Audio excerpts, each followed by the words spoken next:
Itong Ama Namin at saka itong Hail Mary full of grace, wala po ba itong kabuluhan? Oo. Paano pag kasi nga, bakit nga kayo nananalangin kay Maria? O meron po ba itong kabuluhan? Bakit kayo nananalangin kay Maria? Teka muna. Wala po ba itong kabuluhan o may kabuluhan po ito? Bakit kayo nananalangin kay Maria? Teka. Dito muna tayo. Huwag kang bumataw kay Maria muna. Dito muna tayo. Yung panalangin po namin na Ama Namin paulit-ulit at saka yung Hail Mary paulit-ulit, may kabuluhan po ba yan o walang kabuluhan po yan?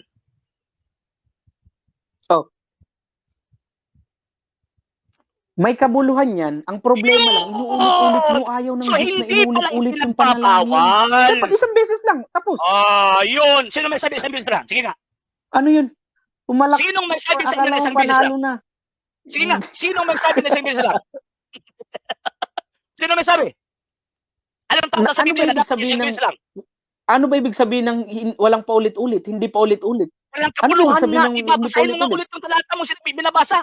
Sinabi doon mga walang kabuluhang panalangin. Teka muna. Ay, hindi itong taong ito, hindi ito nakakaintindi na binabasa po niya. Ang sinasabi sa talata mo, walang kabuluhang panalangin. Bawal ulit-ulit yung walang kabuluhang panalangin.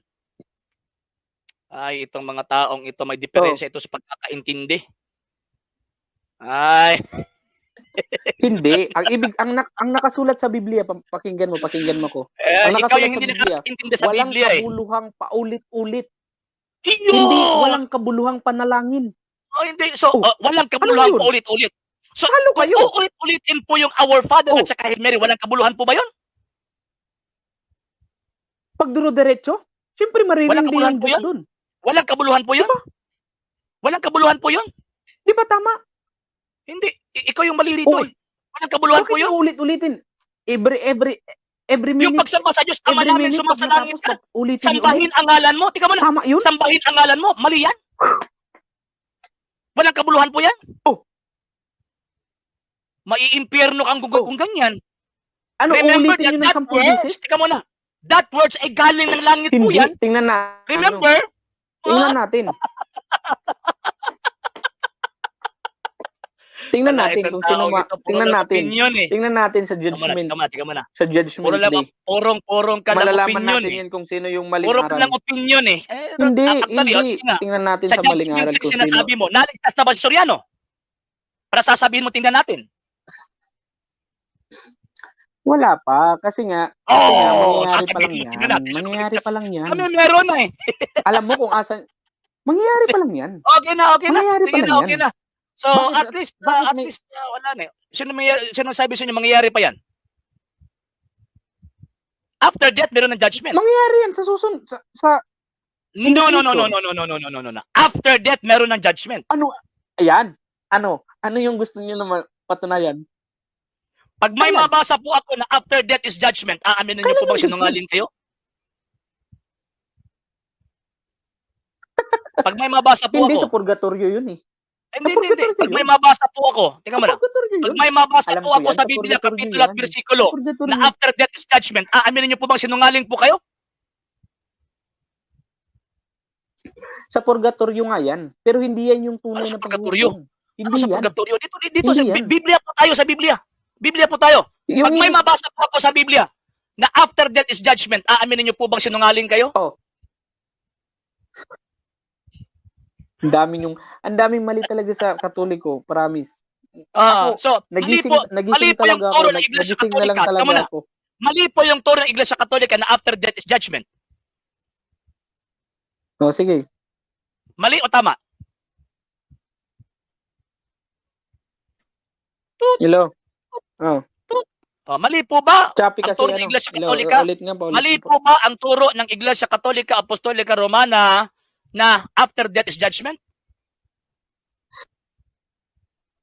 Mali o tama? Anong after death is judgment? Hindi yun. Hindi pa naman yun. Hindi yun yung tunay na paghukom. Hindi yun tunay. Hindi yun. So mali nga. Hindi pa yun. Hindi pa yun yung judgment na tinatawag. Kung hindi pa yun, so ibig sabihin mali nga. Yun yung mga patay. Tingnan mo na. So ibig sabihin mali nga. Anong mali? Mali yung alin? Yung after death is judgment. Wala pa nga kasi ngayon. Wala pa kasing ano ngayon. Kung may magtuturo na after gagawin pa death lang. is judgment, mali nga.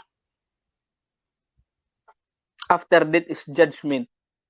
Mali o tama yun? Hindi ko masasabing mali yun kasi nga Ayun. yung iba kasi Or na naman ito ay yung iba hindi meron kasing wait lang. Maging firm ka sa sagot po ninyo. Wag po kayong wag po kayong para yes or no, nasa or po kayo. Hindi pa nga kasi yun. Hindi pa kasi nangyayari, hindi pa nga bumaba si Kristo na hindi pa nga bumaba kaya nga hindi pa si bumaba. Kristo. So ibig sabihin hindi pa nangyari yun, hindi pa nga yun, hindi pa yun yung judgment. So hindi pa nangyari ang judgment. So hindi pa. Pag may mabasa po ako na after death is judgment, aamin niyo po sinungaling kayo. Oh. After death is judgment? Yes. Alam niyo napakalawak kasi yung tinutukoy niyo na yan. Pag may mabasa po ako, yung mababasa. Tika mo na, tatalian kita sa isang talata. Pag may mabasa po ako na after death is judgment, aaminin niyo po sinungaling po kayo? Wait lang. Hindi na kasi yan yung range ng yung nag-aalibay po kayo yung knowledge ko yung diyan. Hindi na kasi nag-aalibay po kayo, nag-aalibay po kayo. Hindi na po kasi doon lang po kasi yung topic sa nakakaawa po kayo, sir. Dalawa lang po kasi yung gusto kong i-topic. Yung sa imahe. Sa totoo lang po ha, yung sa mga imahin po yung topic, actually nag-i-interpret po kayo ng sarili po yung opinion. Wala po kayong tinatawag na basis. Puro lahat po non sequitur. Ibig pong sabihin, it does not follow. So, ibig pong sabihin po, sir, mali po kayo. Historically, textually, rhetorically, philosophically, mali kayo lahat. Ako, meron po akong basis na pagsasabihin ko po na mali po yun kayo. Yung akala nyo. Bakit po? Kasi, meron po, pag magbabasa po tayo ng Biblia, dapat meron pong tamang interpretation. And that interpretation, hindi mo nga nasagot lang doon sa mga paulit-ulit na pagdasal. Teka muna. Yung pag-iisip nyo po, dapat i-inline po ninyo sa pag-iisip ng taong sumulat. Teka muna. Anong talo? Talo si Mubaga. Wala kang nabasa doon na mali ang Katoliko. Di ba binasahan kita, sinabi ko, pag may nabasa wala eh. Ikaw nga yung talo rito eh. Kasi ang deal natin dito, pag may mabasa ka na mali ang Katoliko, aaminin ko talo ako. Wala kang nabasa eh. Wala kang nabasa.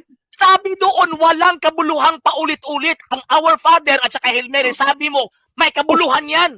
Tapos sasabihin mong bawal? Ay, itong taong ito. yung Hail Mary?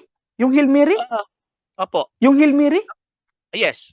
Ano po yun? Ulit-ulit yun. Walang kabuluhan po yun? Bakit inulit-ulit? Diba sabi nga ng Diyos, huwag niyo ulit-ulitin kasi naririndi kasi yung Diyos sa ulit-ulit. Okay lang sana yung isang salita. Sabi ng mahal na bilhin, from now on, all generation shall call. Hindi. Sabi ng mahal na bilhin, all generation shall call me blessed. Ibig sabihin, lahat ng mga salinlahi tatawag sa kanyang blessed. So, ibig mo sabihin, dapat paulit-ulit. Ay, all generation shall. Ibig sabihin, you are commanded to say that word. Blessed art thou among women. Ay. Ibig sabihin, ikaw yung walang common sense rito. Saan mababasa sa Biblia na sambahin si Maria? Pag na may nabasa ka, talo ako. Wala naman kaming katuruan na sambahin ang mahal na birhen. Wala kaming katuruan na sambahin ang mahal na birhen. Wala po kaming katuruan na sambahin ang mahal na birhen. Parang obligado po ako magbigay sa inyo ng talata. Wala po. Sige nga, bigyan nyo nga ako ng talata. Hindi. Bigyan nyo nga ako ng turo ng Iglesia Katolika na sinasamba namin ang mahal na birhen. Sinasamba nyo. Anong dokumento ng Iglesia Katolika? Basahin natin. Hindi sa dokumento. Ginagawa niyo. Opinion ka lang puro eh. Wag kang opinion. No. Opinion lang puro yung argumento po ninyo eh. Nakikita ko kasi.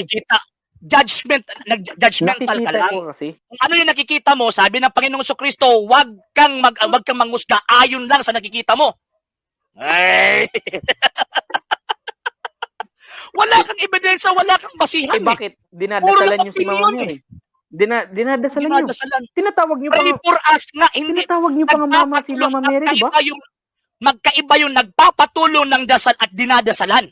Tapos, kaya nga sabihin namin pray for us alam niyo, ito yung kinapangit. Alam niyo bakit mas gusto kong lumipat sa ibang reliyon? You are free Kasi nga, You are free to dinadasal go, to go sinasamba niyo outside si the Mama church. Mary, No, walang problema. inuutusan niyo pa. Akalain niyo? Ano yung inuutusan? Akalain niyo? Akalain niyo yung ina niyo na sinasamba niyo, inuutusan niyo? 'Di ba inuutusan niyo si Inuutusan? Mama Mary, ipanalangin mo kaming makasalanan. Utos ba yan? Sinasabihan niyo si Mama Mary, Hindi ipanalangin po. niyo kaming Diyan pa lang hindi makasalanan. ka nakakaintindi sa salitang Tagalog eh. Ipanalangin niyo. Ipinalangin mo kami. Hindi namin sinasabi na, oh, Ipanalangin ano, niyo. dapat, ay, ano mo po, ha? Ipanalangin mo. Hindi po, ipinalangin, ibig sabihin, request po yan. Ay. Ipanalangin mo kami. Ipanalangin mo kami. Ipanalangin mo. Iba yung inuutusan. Kami. Hindi nagpapatulong. Itong taong ito lang, puro ka lang argumento, walang ebidensya eh. Tama. Nagpapatulong nga, di ba? Iba yung nagpapatulong at nag-uutos. Pakinggan mo nga. Ipanalangin mo kami. O, pagkatapos, ipanalangin mo kami. Ayun, inuutosan mo. Inuutosan mo. Sino may sabi sa inyo inuutosan namin yun? Mama Mary, akalain nyo yan? Pray for us sa English? Akalain nyo yan? Ina ng Diyos, tapos inuutosan nyo? Hindi po. Pray for us. Kayo? Hindi po, pray for us. Tika muna. Pray for us, utos yun sa inyo? Sino kayo? O sa Tagalog? Anong nakasulat? Anong nakasabi sa Tagalog? Pray for us. Anong nakasabi sa Tagalog? Ipanalangin mo kami. Yes. Nagpapatulong po kami. O, ipanalangin mo kami. Nagpapatulong nga. Nagpapatulong. Hindi inuutosan. Nagpapatulong. Walang sinabi na. Nagpapatulong nga, di ba? Hindi. Walang sinabi na. May sinasabi ba na tulungan mo kami? Hindi. Ipanalangin mo eh. Ipanalangin mo kami. Grabe naman. Grabe naman itong taong ito. Simpleng vocabulary, hindi mo maiintindihan. Itong taong ito, diferensyado. Wait lang. Ay, sinabi ko ba sa'yo na... Tika muna. Wait lang, pag sinabi ko ba sa'yo na... Parang walang kabuluhan na itong argumentong ito eh. Sinabi ko ba sa'yo na... Ini-insist mo yung mali po ninyo eh. Ano ba ibig... Nagpapatulong. Wait lang. Pag sinabi ko sa'yo na ipanalangin mo ako, nagpapatulong, ipanalangin mo ako? Utos yan. Sige daw, sabihan kita. Ikaw, sabihan kita. Pag may mabasa po, tika muna. Sir, ipanalangin mo ako. Pag may mabasa po ako na si San Pablo, sinabi niya, ipanalangin niyo ako. So, ibig sabihin, inuutosan ni San Pablo yung mga tao noon? Sige nga. Ipanalangin, anong yes, sir? Same. Saint Paul. Si San Pablo Sinabi mismo nagsabi, ipanalangin niyo ako. Hindi. Yes. Wait lang. Sinabi niya mismo na ipanalangin mo ako. Ipanalangin niyo ako. So, ibig sabihin, pag sasabihin pa lang ipanalangin mo ako, so ibig sabihin, nang-uutos ka. Diba? Yan yung understanding po ninyo? Diba? Pag sasabihin, ipanalangin mo ako, so ibig sabihin, inuutosan mo yun. Yun. Sige. Tama. Sige, sabihan kita. Pag may mabasa po ako sa Biblia, ipanalangin mo ako. Na sinabi ng San Pablo na, ipanalangin nyo ako, ibig sabihin, utos yun? Hindi, ano ba yung sinasabi ko? Ipanalangin mo ako. Wala na. Ngayon.